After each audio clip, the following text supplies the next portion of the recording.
Selamat pagi Ibu dan teman-teman. Di sini saya akan menceritakan tentang murid Tuhan Yesus yang saya sukai. Simon Petrus. Siapakah Petrus Rasul?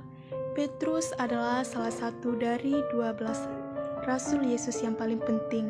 Petrus dikenal sebagai Simon Petrus, putra Jona atau Yohanes, dan saudara laki-laki Andre.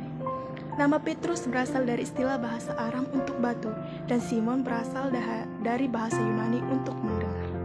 Nama Petrus muncul di semua daftar rasul dan dipanggil oleh Yesus muncul di ketiga Injil sinoptik, serta kisah para rasul.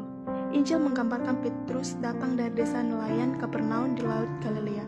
Injil juga menunjukkan bahwa ia adalah penduduk asli Galilea berdasarkan aksen khas daerahnya.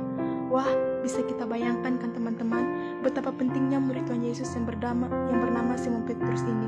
Jika kita bayangkan posisi kita seperti Simon Petrus, betapa senangnya hati kita. Mengapa Petrus Rasul penting? Peter penting bagi sejarah kekristenan karena dua alasan.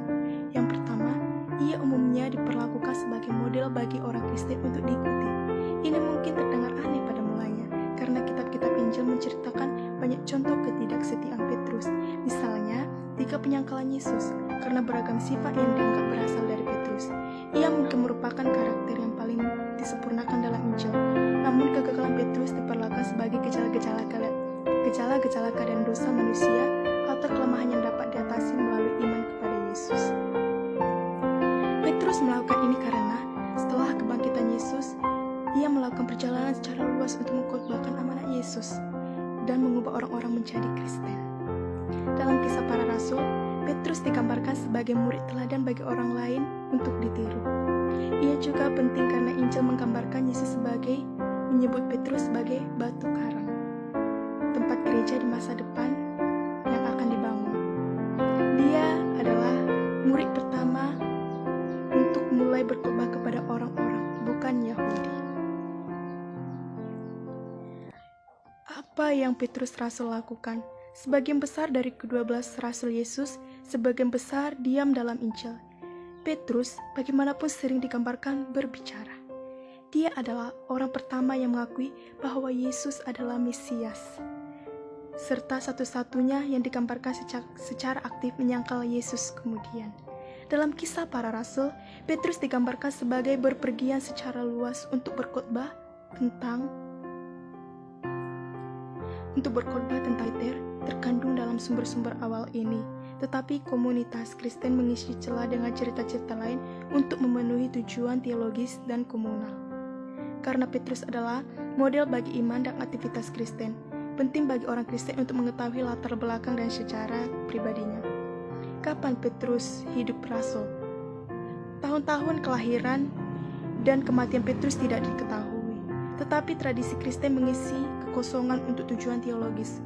Orang Kristen percaya bahwa Peter meninggal di Roma selama penganiayaan orang-orang Kristen sekitar 64 Masehi di bawah pemerintahan Kaisar Nero. Di bawah Basilika Santo Petrus, sebuah kuil untuk Petrus ditemukan dan bisa dibayangkan telah dibangun di atas kuburnya. Tradisi tentang kemartiran Petrus di Roma sangat penting dalam pengembangan gagasan keutamaan gereja Kristen. Setiap tantangan terhadap tradisi ini bukan hanya spekulasi historis, tetapi juga tantangan terhadap kekuatan Vatikan. Kesimpulan, Simon Petrus bagaimanapun tidak mudah menjadi seorang pemimpin. Pasti banyak segala rintangan dan cobaan yang akan kita hadapi, apalagi seperti yang dialami oleh Simon Petrus. Menjadi pemimpin dalam gereja Tuhan, menjadi seorang pemimpin itu tidaklah mudah. Kita harus tetap tekun, keikhlasan hati dalam melayani, sama seperti yang dialami Simon Petrus.